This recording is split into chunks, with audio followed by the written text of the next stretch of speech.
you doing, folks? Welcome to another episode of Beyond Impact. My name is Colin Egglesfield, and on this podcast, I love to bring to you people who are making a massive impact in the world. And the gentleman that I'm going to be bringing on to the podcast here in a few minutes, I just finished doing the interview with him, is someone who's made a profound effect in my life. Not only but my life, but he has been making a huge impact in the world of entertainment for years. He is, I'd say he's the godfather of PR. This guy has represented 61 New York Times bestselling authors, 58 Academy Award winners, 36 Grammy Award winners, and he himself has published 19 books in the field of publicity. And his book, Guerrilla PR, is one of the books that most PR agencies, from my understanding, use as a manual for how to do PR effectively. And he's represented the likes of Michael Jackson, David Bowie, Prince. And I was really just privileged to be able to take his workshop way back in the early 2000s when I first got out to Los Angeles as a newbie actor. And one of the things I knew that makes a profound impact on anything is to follow people who are the best at what they do. And so I was fortunate to be able to end up in Michael Levine's workshop. And Michael is someone who has amazing little sound bites and profound wisdom to help you accomplish the impossible. I mean, for someone who has represented all these really successful people, and in the podcast and what he talked about way back when I first met him was the difference between people who are super successful and people who are successful, and then other folks. And he said there's a profound distinctions between the people that reach those highest levels of success compared to people who maybe just scratch the surface. And it's not talent. Talent is important, but there's a few mindset principles and some practices and behaviors that super successful people exhibit to get to where they're at. So I'm excited to have him tell you personally the things that he shared with me way back when. And I just want to say thank you for being here. I hope you liked the episode, and I will see you on the other side. Michael, good to see you. Glad you're here. Well, you are so generous to share your valuable audience with me. Thank you. Thank you for the opportunity. You've had such a huge impact on my life. We met back in the early 2000s when I was a newbie actor to Los Angeles. And somehow I ended up in one of your workshops. You've had such profound insight and advice that has helped me throughout my career about the real world of what it takes to create visibility. That's something that you've talked about quite a bit. And as someone who has represented 61 New York Times selling authors, 58 Academy Award winners, and 36 Grammy Award winning artists, I would think you would know a thing or two of what it takes to be successful in the entertainment industry, in business. And that's, I'm just grateful here to be able to have this conversation.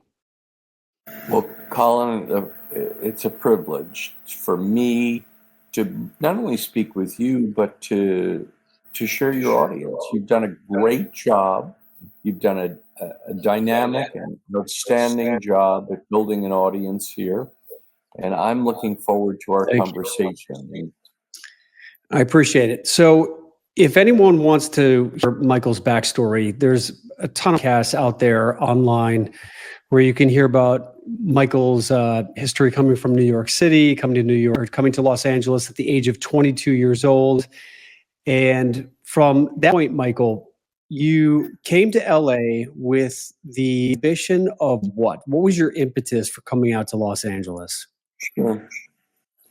You know, Colin, I think now in hindsight, I felt, not having come from a good home, having a disability called dyslexia, I think I felt a need, a requirement on some level for a new canvas. Now, the new canvas for me was also driven by my passion. As a young person, I had two passions that I can recall. The first is I was interested in politics, and the second is I was interested in the entertainment industry. And ultimately, I voted, I guess, with my feet for the entertainment industry, and I moved out to Los Angeles on September 16th, 1977. I just think I required, or I felt I required a new canvas, and off I went to Los Angeles in search of a new opportunity, a new canvas to create my life. The story really is that it's the power of proximity, you know. If you get in the right place with the right people, interesting things happen. Now, of course, in the inverse, Colin, if you get in the wrong place with the wrong people, interesting things happen in a negative way. So that's interesting. I fell upon a woman who was working in the PR department at Paramount Studios. It was a friend of a friend of a friend of a friend, as it often is. And I inquisitively asked, "What is it that you do all day?" And the woman, by the way, it's very unusual for women in that era. This was in the 80s, right? No, it was really a little earlier, late 70s. Okay. Women in that era at Paramount Studios and many other places were largely secretaries. The opportunities or the experience that we see today for women was very, very different. So this woman worked in the PR department, which was unusual at the time, and I asked her what she did all day because I'm inquisitive. And by the way, being inquisitive is a good way of learning and growing. So she paused and said, "What do I do all day?" And I said, "Yeah, what do you do all day?" And she said, "Well, I bullshit on the phone." All right. So after you met this woman at Paramount Studios who was in PR and said what she did all day was bullshit on the phone. And I looked right at her face and I said, "I can do that." Well, coming from New York, I could understand why that would be an easy transition for you. And at the time, was Bob Evans running Paramount? No, he was not. He had left Paramount to be an independent producer. He had produced Chinatown. Yeah. And The Godfather. Yeah. And so, may I just offer to your audience, sure, if there are people who are listening to this, watching this, who are interested in Hollywood, I would strongly, passionately encourage you to look up producer Robert Evans. And his film, the documentary, The Kid Stays in the Picture, which I was a big part of promoting, is just the most instructive, entertaining, interesting documentary perhaps ever done in Hollywood. It's really exceptional. So I am asking listeners to this show, if you're interested in Hollywood, look up Robert Evans, who passed away. Look up The Kid Stays in the Picture. You will not be disappointed. Yeah. Have you seen the series The Offer on Paramount Plus? I have. Sure, of course. It's about the making of The Godfather. Highly recommend it. And just as someone, I mean, obviously you've created such incredible success over your 29 years running your own PR firm. Now 42, brother. 42? Okay. 42. The PR firm is going strong. BoundlessMediaUSA.com. It is going strong. We're in our 42nd year. And now we have a bunch of young people who are meeting the challenge of the new world. So it's and I'm sure the PR industry has changed over the years, but I'm sure there's a lot of similarities. I liked what you had said about if you don't have visibility, then there was something to the effect of, if you don't have visibility, you don't have relevance. And I mean, Well, I was quoted in the Wall Street Journal in August of 2024 as saying the following. Now, this particular quote got a lot of attention in the Wall Street Journal. And by the way, if you want to have some real fun sometimes when you're reading a publication, read the comments section. They're hilarious. And they're really interesting. About 80% of the people who read my quote agreed with it passionately. About 20% thought I was from an alternative planet. But be that as it may, the quote read like this. In today's modern world, not the world of your mother or father, but in today's modern world, it is impossible to be credible without being visible. That visibility and credibility have linked together, not unlike an umbilical cord between a mom and a baby. So as you raise your visibility, you raise your credibility. And this quote got a massive amount of attention in the Wall Street Journal. It's been frequently requoted and it's a controversial quote. Well, it was for about 20% of the audience, but for about 80% of the audience, they said, or many said, I had never thought of it that way, but it's absolutely true.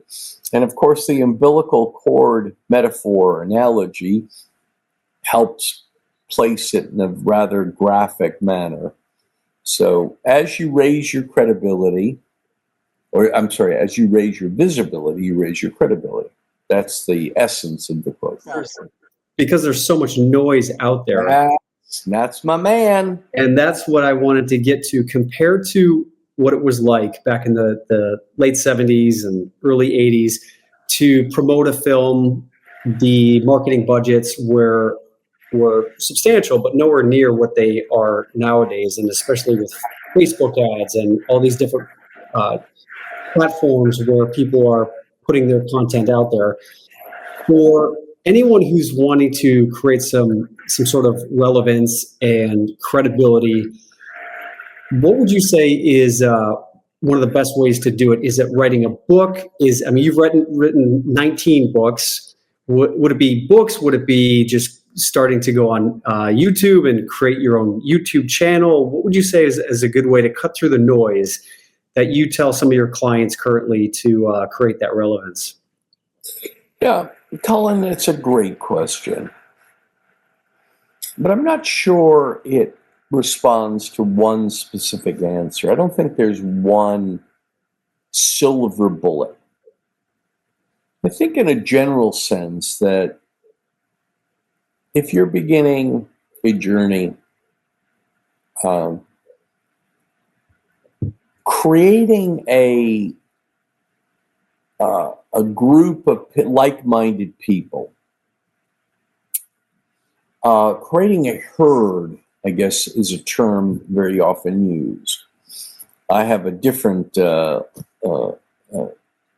way of maybe expressing it, but creating a group of like-minded people that you can reach as an audience, I think is one of the elements of a initial messaging campaign. You want to find people in the world who are interested in accordance and interested in that which you have to say or speak or sing or something of that sort.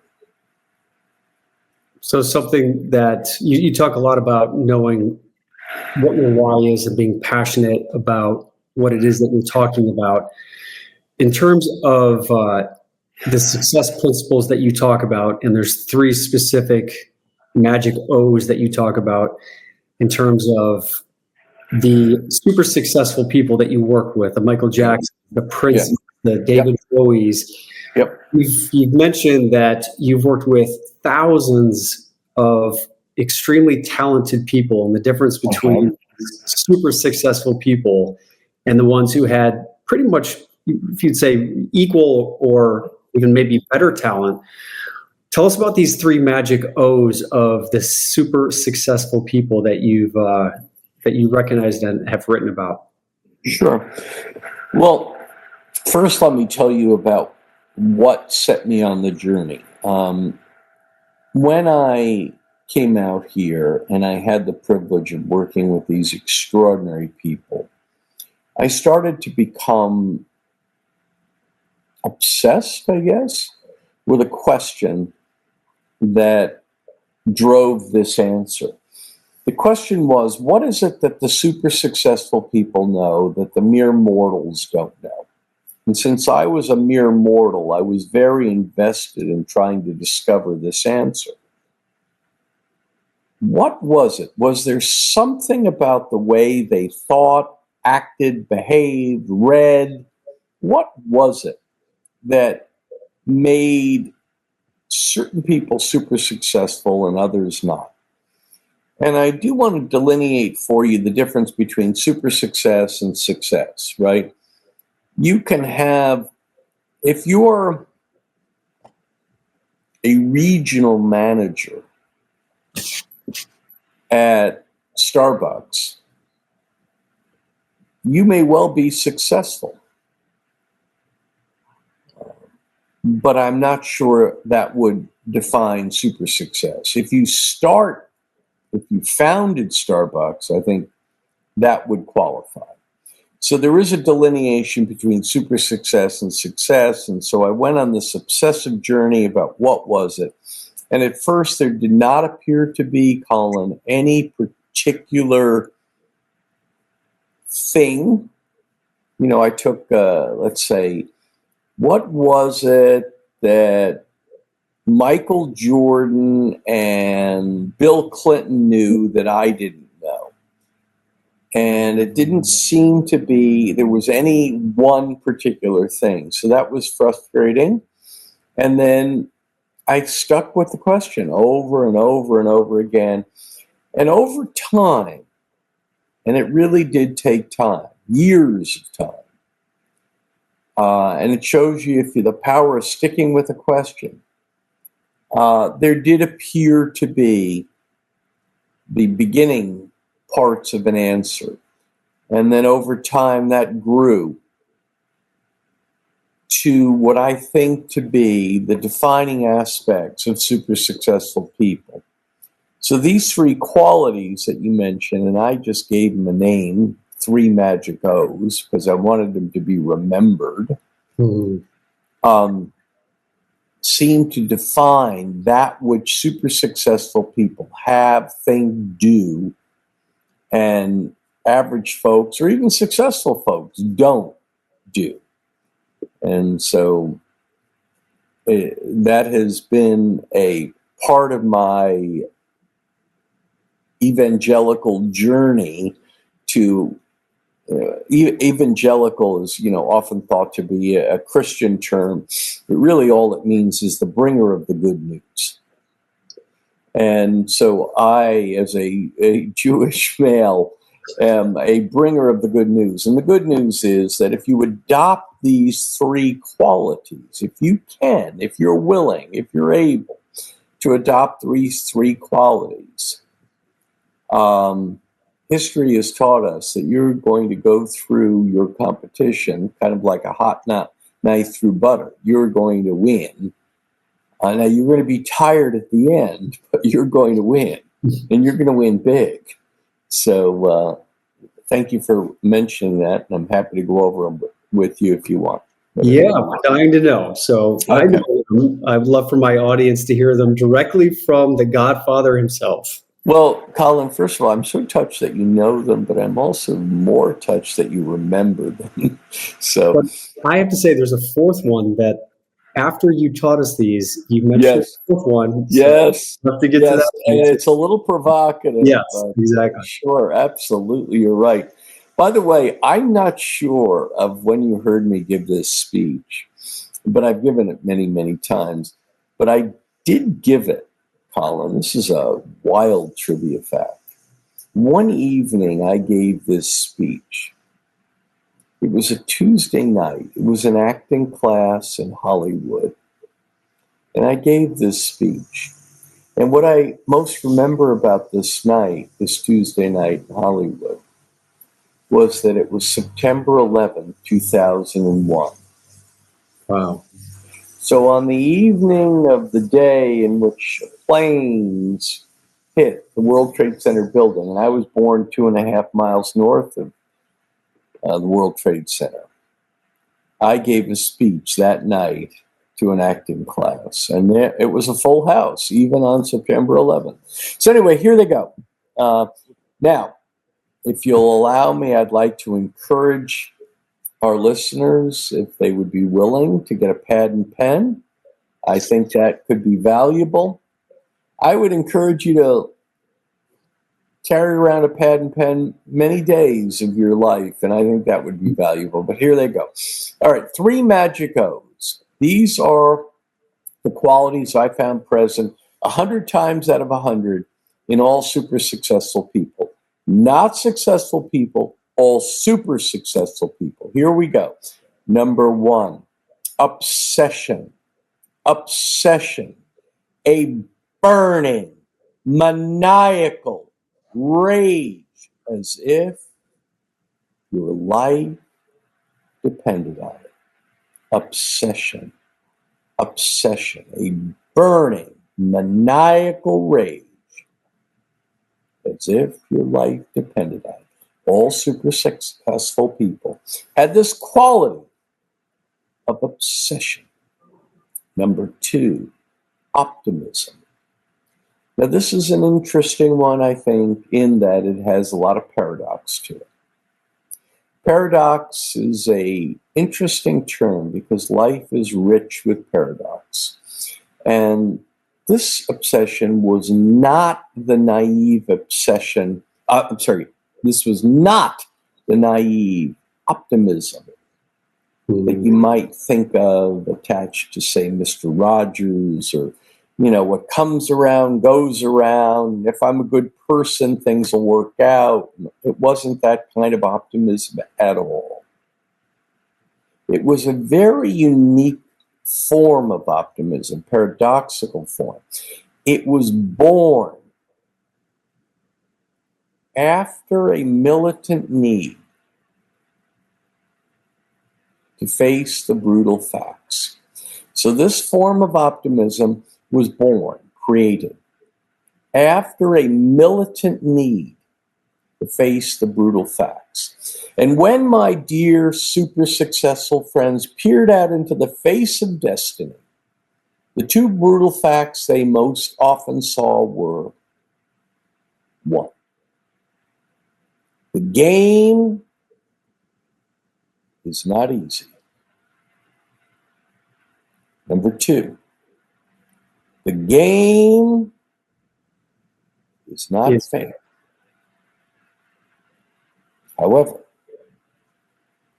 though the game is not easy, and though the game is not fair, with enough burning, maniacal rage as if your life depended on it, the game was winnable, though not easy, though not fair.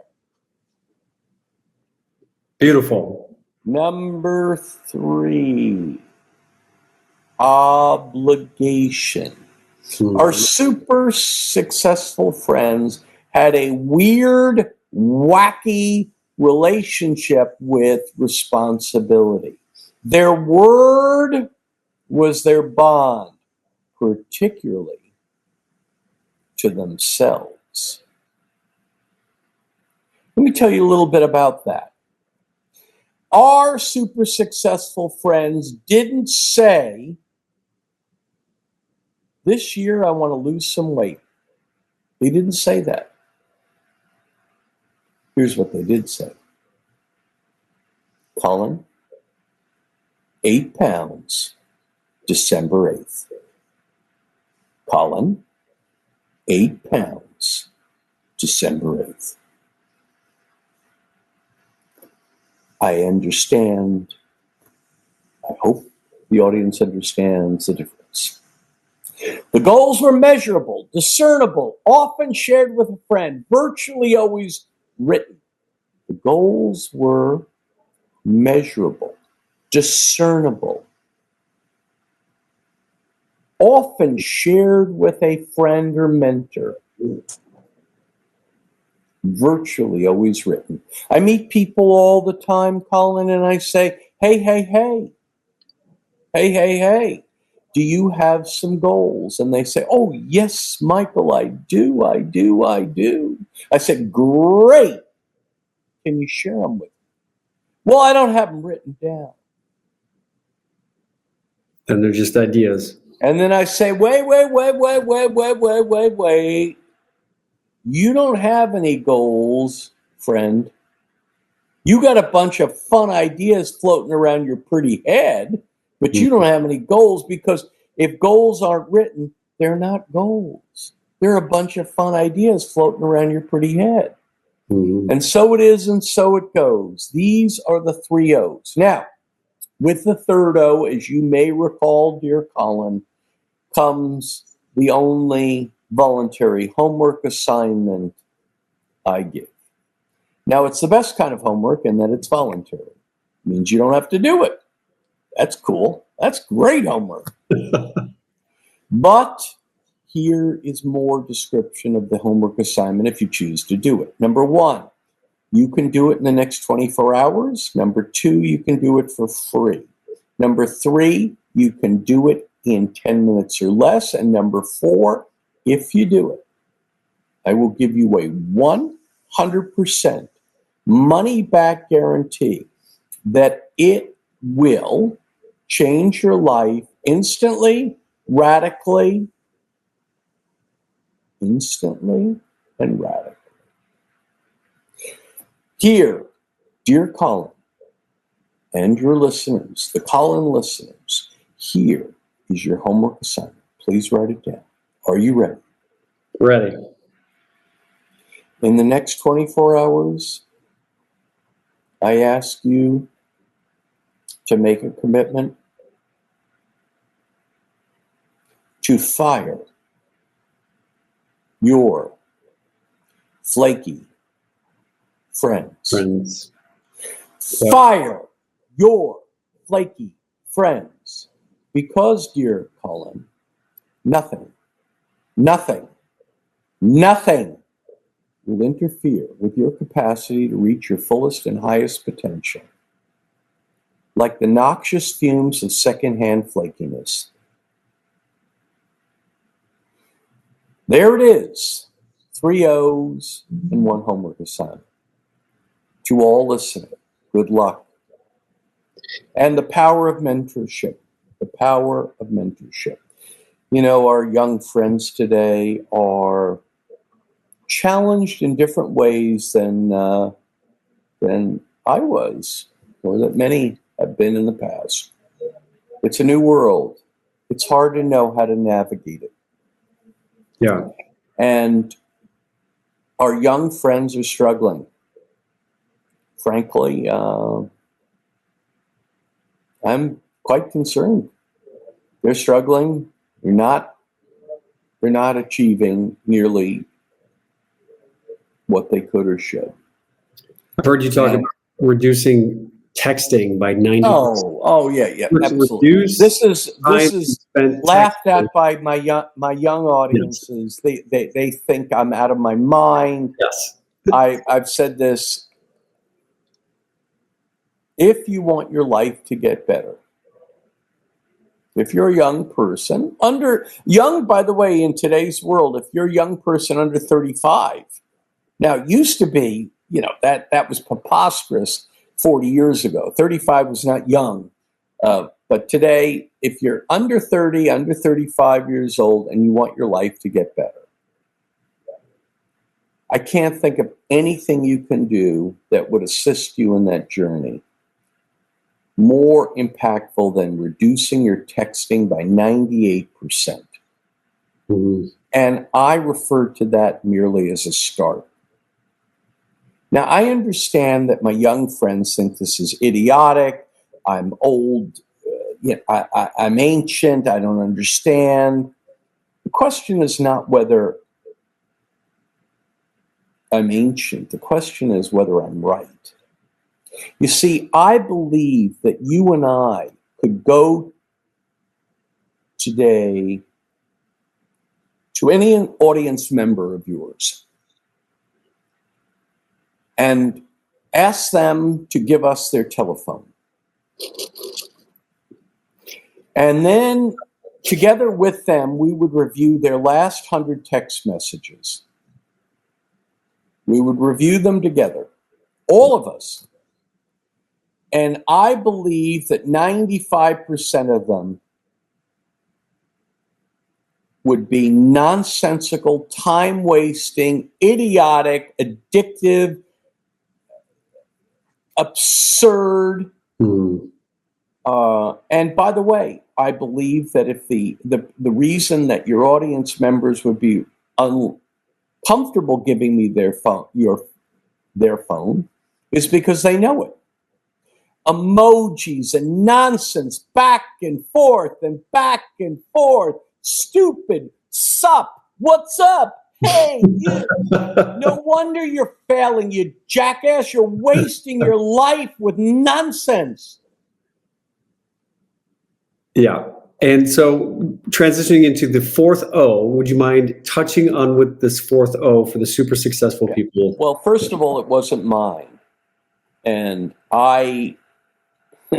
it came out of an audience question. You know, most of the interesting things in a speech come out not of the speech, but the questions. A woman raised her hand at a speech I gave. I think it might have been, maybe it was at UCLA, I can't recall. And she said, Mr. Levine, I am absolutely thunderstruck by your 3 O's. I think they are brilliant and impactful. And I said, well, isn't that, I didn't know the woman, young woman. It was a young woman in her 20s, actress, some type of creative person. I said, well, how nice of you. You know, that's very kind. And she said, but, and that's always the key, right? When the speech goes, but I have a 4th O. I said, okay, really? Tell me about that. I mean, this was a young woman, and I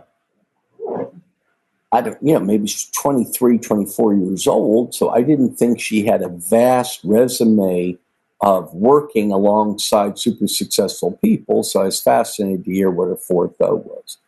I said, okay, you have a 4th O? She, absolutely. I said, really, what is it? And she paused. She said, orgasm. I said, excuse me? Yeah. She said, you may have been present when it happened. She said, orgasm. Are you out of your mind? What? I didn't, first of all, I was surprised, to say the least. You know, maybe even uncomfortable. I don't know what it was. But anyway, she had orgasm. I said, really? Why is that? She said, because, you know, super successful people, it occurs to me, she said, super successful people have this charisma, this sex appeal, this allure that brings the world toward them. Now, of course, she didn't mean orgasm in the technical sense. She was referring to a metaphor of appeal. It quality. That it quality.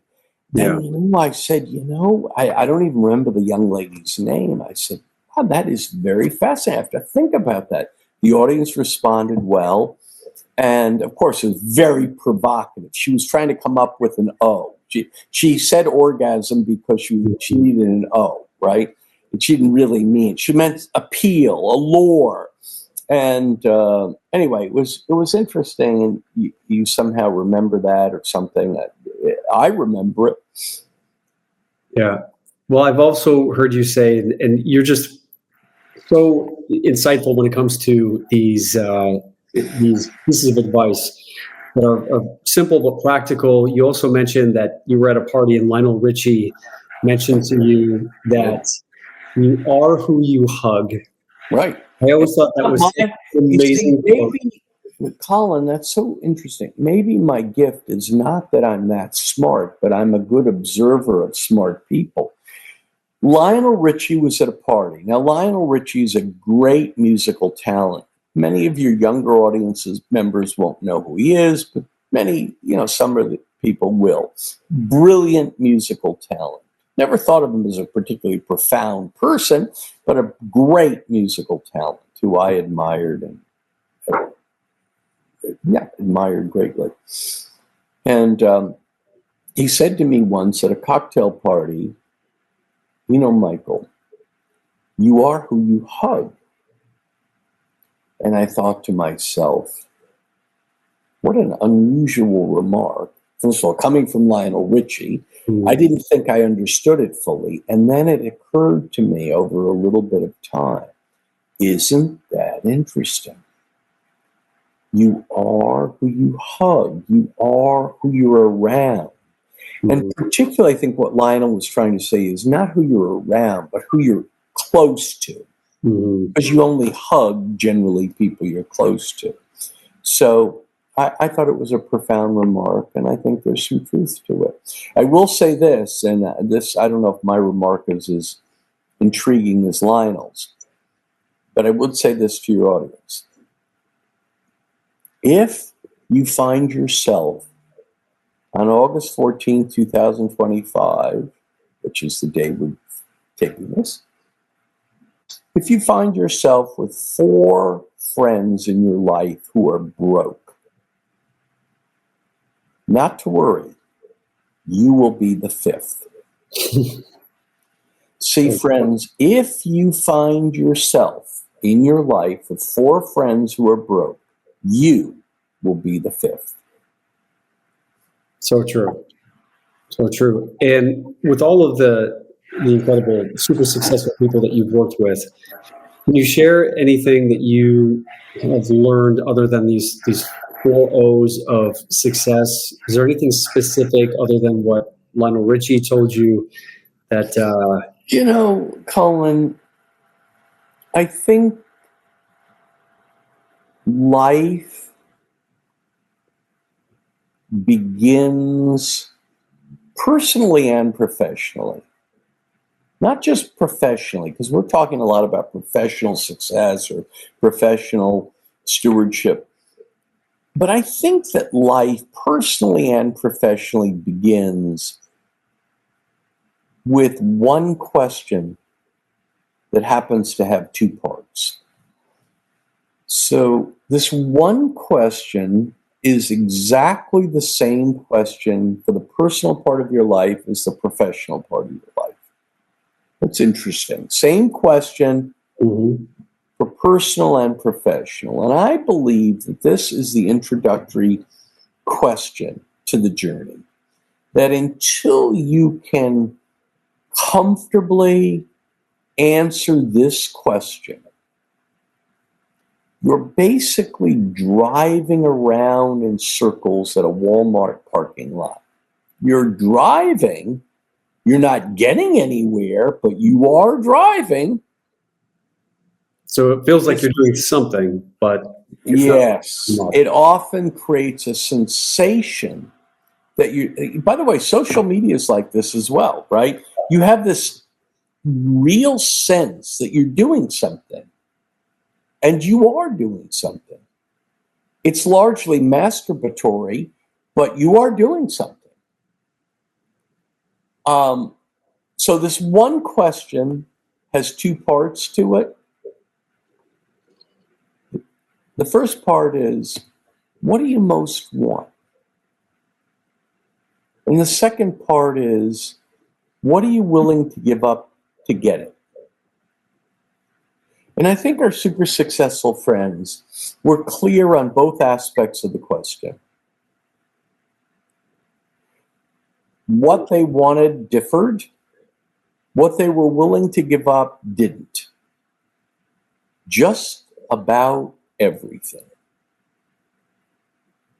I think a lot of people have maybe a misconception of what it takes to be successful in the entertainment industry, just because it's or in life, and again, we have to delineate success from super success, right? If you're an actor and you want to be a co-star on a soap opera someday, that's a different goal than if you want to be the next Tom Cruise. See, that's, and there's no right or wrong. Yeah. Both are great. Yeah. But what are you willing to give up to get it? You know, Colin, I saw this fabulous, provocative statistic. Adult American males over the age of 21 who are making $50,000 a year or less. American males, adult over 21, who are making $50,000 a year or less, all of them aggregated, on average drinks 6 beers on Sunday and watch an average of 2.5 football games. Now, Colin, since I don't drink any beers on Sunday, that means somebody's drinking 12. Right? Now, you have to ask yourself, did our super successful friends, on average, watch 2.5 football games on Sunday? And the answer is likely not. Did they drink 6 beers on Sunday? Answer, likely not. So what were they doing in place of the 2.5 football games on Sunday? And there we are. Yeah. You know, there should be a greater our super successful friends had a reverence for time, and our underachieving friends seem not to have a reverence for time. You know, Colin, I don't know about you, but I've kind of figured this out, see if you agree or disagree. The best I can observe, poor people get about 24 hours a day. And you know what's interesting, Colin? Rich people get about 24 hours a day. And you know, now that I've thought about it a little bit, gay people get about 24 hours a day, and straight people get about 24 hours a day, and fat people get about 24 hours a day, and thin people get about 24 hours a day, and black people get about 24 hours a day, and Hispanic people get about 24 hours a day, and Asian people get about 24 hours a day, and white people get about 24 hours a day, and handicapped people. Are you sensing a pattern here, friend? Yep, we're all given the same allotted amount of time. It's what you do with it. And how we are spending it, and how we're aware of it, and the reverence around it, and all of it. And one last thing I'll say to you, which is part of contemporary life, and I'm challenging your listeners with this thought. You know, I'll observe people. I guess I do that rather, you know, this happened to me a couple of years ago. I was at a coffee shop at Starbucks. I ran into a woman who I hadn't seen in several years. Friend of mine, was a friend of mine, hadn't seen her in several years. And so I ran into her at Starbucks, and she came up to me. She said, "Oh my God, Michael, what a joy it is to see you. Can I give you a hug? It's just so great to see you."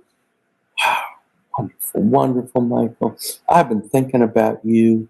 Really have been thinking about you. Michael, I had made a decision to write a book. And there's nobody in the world, honest to God, nobody in the world I'd rather discuss it with and get some feedback from than you. Can I do it, Michael? I love you. I just appreciate you so much. Would it be all right? And I said, "Darling, absolutely. It's great seeing you as well. And it would be my privilege. Here's my phone number. Give me a call." And I gave her a business card. Now that must have struck her as odd right there. I gave her a business card. Now, for some of your audience who don't know what business cards are, maybe you can put it in the chat feature. But anyway, I gave her a business card, and I said, "Now give me a call." Now, the next day, Colin, did she call me? I'm going to let you guess. Did she call me? Probably not. She did not. What did she do, Brother Colin? She shot me an email. Oh, of course. She shot me an email and she said, Michael, it was great seeing you. It really was. I was wondering if I could talk to you about this book. And I wrote her back and I said, darling, please call me. Now, the next day, did she call me? Tell me. She did not. What'd she do? Email? Shot me another email. Okay. And she said, hey, Michael, great to see you. Listen, I was wondering, is morning or afternoon better? I wrote her back, call me anytime. Now, the next day, did she call me? Did she freaking email you again? Her email and said, now listen, Michael, Tuesday morning is not good for me. My dog's been sick, but Tuesday afternoon about 3:30 could work. Is that good for you? I wrote her back and I said, please call me anytime. Next day, did she call me? No. Now, finally, after about 14 of these, I did speak with her and I said, darling, before we begin a discussion on your book, I'm terribly curious about something. You know, we met in a coffee shop. It was so great to see you, and I told you to call me, and then I noticed she didn't do it. And I said, I was wondering why. And she said, well, I don't know. I said, well, first of all, I appreciate your honesty. She said, I don't know. I just thought I would shoot you one. Well, darling, this person has some thinking to do. 14 emails back and forth.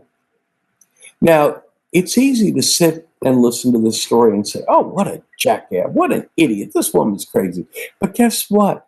90% of the people in your listening audience are doing a similar thing. Maybe not 14, but 6 or 3, setting back and forth, hiding on planet email or planet text.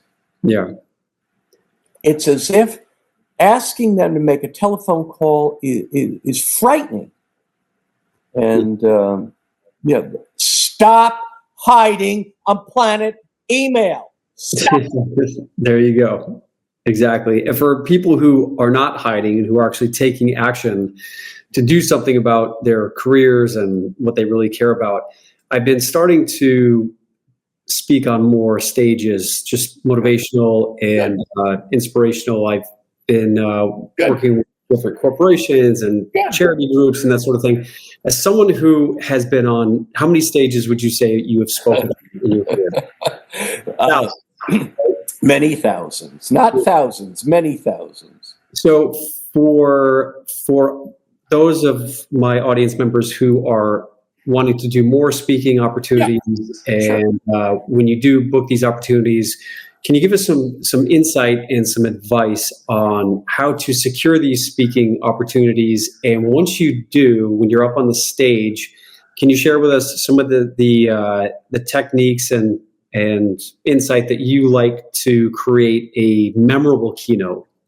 In terms of how people get speaking engagements or anything they're in search of, the answer, I can give you the answer, though you and your audience aren't going to like it very well, but it is the answer. How do you get a speaking engagement? For someone who's not done it, how do you do it? And the answer is somehow. Now, I understand that's not a very satisfactory answer to people hearing it. That is accurate.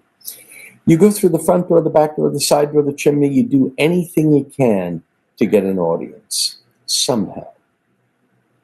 And it can be a small audience at first. It can be 3 or 5 or a Rotary Club, or it can be whatever it is, or a Toastmaster, but you do it somehow. Now, as to how to become a better public speaker, Colin, I'm not very bright, but I'm above average at watching what bright people do. And you know, damn it, that's been real useful. Now, if I can tell you another secret, I might be even better at watching what dopey people do. And that may be even more valuable. So if you're wanting to learn public speaking, you think it'd be a good idea, a bad idea, or a neutral idea to watch good public speakers? Well, if I only have three choices, good, bad, or neutral, I probably vote good. Well, get about the business of doing that. You see, go visit your uncle or your Aunt YouTube, who, by the way, is available to you 24 hours a day, 7 days a week, for free, and watch what they do and watch their patterns. But, you start small, you start in the beginning. Colin, how did you do it? Well, the answer is somehow. Maybe a long time ago, you watched me speak. You said, I can do some of that. I'm interested in doing some of that. You said, okay, I'm going to get on my journey. Now, your journey is different, my journey. You have a different message. That's great. You're young, movie star, handsome, and all this. And the world is going to give you a lot of attention, and you can speak on your subject. And I'm old, and the world will give me a different kind of attention, and so forth and so on. But start slow, start small, get in the shallow end of the pool, start splashing around, get comfortable in the water, and then start swimming deliberately and methodically out to the deep end. I hope that's of some help to you, dear friend, and thank you for the chance to speak to your audience. You're an impressive man, and I would not bet against you. I would not. I appreciate that. And for any of my audience members out there who is interested in learning a little bit more about Michael, I'd highly recommend you pick up one of his books. His latest book, Broken Windows, Broken Business, is all about the small little details that add up. And if you want to share really quickly, Michael, a little bit about what this book is and what the Broken Windows is a book that really speaks about how little details matter a lot. If you go into a restaurant, Colin, you and I, we go into a restaurant, we walk into the damn bathroom, and the bathroom is dirty. It probably sends a psychic signal to our dopey brain that the kitchen probably isn't too clean. If you go on an airplane, you pull that coffee tray down, now you see an unclean coffee spot on the tray. It may send a psychic signal to your brain that engine maintenance isn't done as well as it could have should. Little details matter a lot. And the other website that I might encourage people to look at if they're so inclined is Michael Levine Consulting. I've started a few years ago a consulting service that I think can be of value to certain types of people who want mentorship, who need it, who desire it. And I'm honored to try to help people where I can. That's really all I have left, Colin, in my life, is to help people, or at least encourage people to help themselves. MichaelLevineConsulting.com. So, and just real grateful to you, Colin. I hope we can stay in touch. Me too, Michael. Thank you again. Your insight, influence, and advice has been profoundly helpful to me in my career, navigating the ups and the downs and the challenges of not only Hollywood but entrepreneurship. And I'm really just so appreciative that you took the time to spend with us today and share your insight. This is just barely even the tip of the iceberg of everything that Michael has to offer. So I'd highly recommend checking him out on his website, check out his books. And Michael, thanks so much. When I get back out to Los Angeles, I'm definitely gonna hit you up. Promise me. I want to see you. All right. God bless. All right. Thanks, Michael.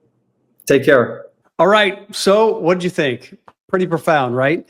I really loved the 4 O's, the 4 magic O's of success. When I heard those way back when, I was like, oh my God, these are game changers.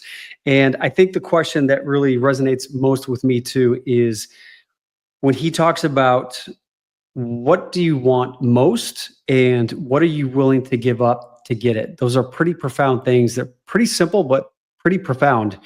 And just talking about the 4 magical O's of success, I'm telling you right now, if you implement and just put into practice those 4 things alone, it has an incremental effect of making such a difference, especially the concept of optimism, where it is a force multiplier. and that knowing that life is difficult and anything that we do is difficult. Entrepreneurship, creating a successful career, creating a successful marriage. Life is hard in and of itself. So my philosophy is, why not go after the things that you care about, that you are passionate about, and have the outcome and the reward be worth it, rather than be doing something that just doesn't speak to you and it doesn't make your heart sing and all that good stuff. And so that's why I'm really just fortunate and appreciative of people like Michael who have come into my life to just give me that wisdom to be able to face the challenges that I've faced in life, including my 3 bouts of cancer and just my 2,000 auditions, where Michael talked about knowing the game that you play and have that maniacal obsession for what you love. For me, it's acting and creating and being an artist. And when I was walking into my auditions, and whenever I wouldn't get the audition, and in my book, Agile Artist, I talk about knowing the game that you're playing, which I got from Michael. And in the game of acting, 98% of the time, you're not going to get the job. So how do you stay committed? How do you stay inspired in the face of what could be perceived as rejection? But if you love what you do, it's not rejection, it's just part of the game. So it's really important about finding what you love. And if you go to Michael's website, michaellevine.com, I believe, and or if you just Google him, you'll be able to find his website. But on there, he talks a lot about why. What is your why? What is your purpose? Why does it matter to you? And so these are just some of the things that have fueled me with my career. And I just hope you got a lot out of this episode. And if you did, I'd really appreciate you just clicking on that like and subscribe button down below. It really helps me be able to get more guests like Michael who make profound impacts, to be able to bring these guests to share their insight and wisdom to you, to support you in everything that you want to do in life. And if you are feeling like you are stuck, or you're feeling like you do want to take that next step and step into more of the things that really resonate with you on a deep soul purpose level, I got you. There's so many things that I'm offering. I do my monthly meetups on Patreon. You can go to my website, colinegglesfield.com. And on there, you can join my monthly meetups where we do meditation visualization sessions about goal setting. We do manifestation sessions, which I know that's a buzzword and maybe has had a bad rap because so many people use it. But really, it's all about setting empowering goals and going after them. And I share in these sessions some of the principles and insight that Michael Levine has shared with me and so many other people. I love to curate some of the best speakers and motivators out there to impart them upon you, because I'm obsessed about this stuff, as Michael says, and I just love to surround myself with the people that are into like-minded things. And if you listen to the full podcast today, you'll realize, or you'll have heard what Lionel Richie said, where you want to surround yourself with the people that are the people that you want to, that support you and champion you. And what Lionel Richie said was, you want to surround yourself with the people you hug. You are who you hug. I just think that's pretty profound, a nice little thing to leave you with. So that being said, have an amazing rest of your day, and I look forward to seeing you on the next episode. Take care.